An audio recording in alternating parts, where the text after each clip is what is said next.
Long weekend pa naman pero magiging maulan sa Baguio City at ibang lugar sa Cordillera kung saan merong mga pagguho sa kalsada. Ang Dagupan, Pangasinan naman muling binaha. Nakatutok si Jasmine Gabriel Galban ng GMA Regional TV.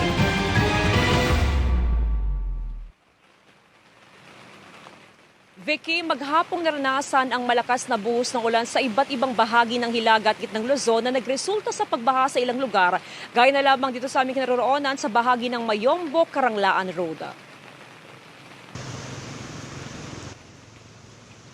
Pahirapan sa paglilibot sa downtown area ang ilang residente sa Dagupan City. Muli kasing binaha ang ilang lugar at pangunahing kalsada dahil sa tuloy-tuloy na pag-ulan. Ayon sa Civil Defense Region 1, 26 na barangay sa Dagupan City ang epektado pa rin ng pagbaha.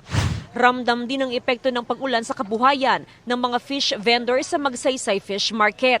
Kukonti kasi ang namimili. Ilang linggo na raw silang lugi dahil sa pagbaha, dulot ng tuloy-tuloy na sama ng panahon.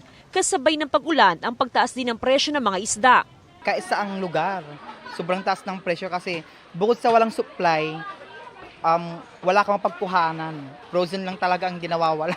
Dapat talaga magtipid everyday kasi mahal ang ang bilihin. Basta ganito kapag walang supply talaga, asahan natin na tumatas din talaga ang presyo ng mga isda. Tumatas ng 20, 30, ganun. Ayon sa Samahang Industriya at Agrikultura, ang pagbaba ng supply ay dahil pahirap pa ng pagpalaot ng mga mangingisda dahil sa sama ng panahon. Anything na going to the sea, malaking increase dahil dun sa weather natin ngayon. Yun ang problema, yung paghuli ng mga isda. Sa La Union, puspusan pa rin ang isinasagawang clearing operation sa mga kalsada. Pinangungunahan ng Provincial Engineering Office ang road clearing at road restoration sa iba't ibang bayan na naapektuhan ng mga nagdaang bagyo at habagat. Sa ngayon, 17 operasyon ang naisagawa ng PGLU. Kabilang dito ang landslide removal sa mga bayan ng Bagulin, Burgos, San Gabriel at San Fernando City. Isinara naman kahapon ang isang bahagi ng Baguio Buntok Road sa Sitio Tikitik, Barangay Buntok Ili sa Buntok Mountain Province matapos ang soil collapse dahil sa patuloy na pag-ulan. Agad nagsagawa ng clearing operation ng DPWH.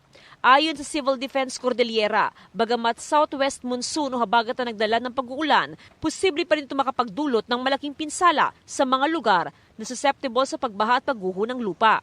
Inaasahan naman ang posibilidad ng muling pag-uulan sa ilang probinsya sa Cordillera ngayong weekend.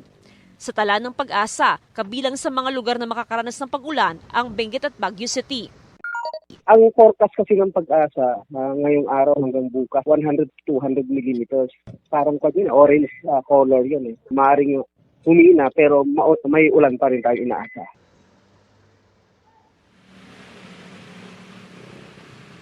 Vicky, sa ngayon, tuloy-tuloy ang monitoring na ginagawa ng CDRRMO sa mga low-lying barangay sa Dagupan City. Samantala, as of 6 p.m. ay nasa above normal level ang mga major river systems sa probinsya ng Pangasinan.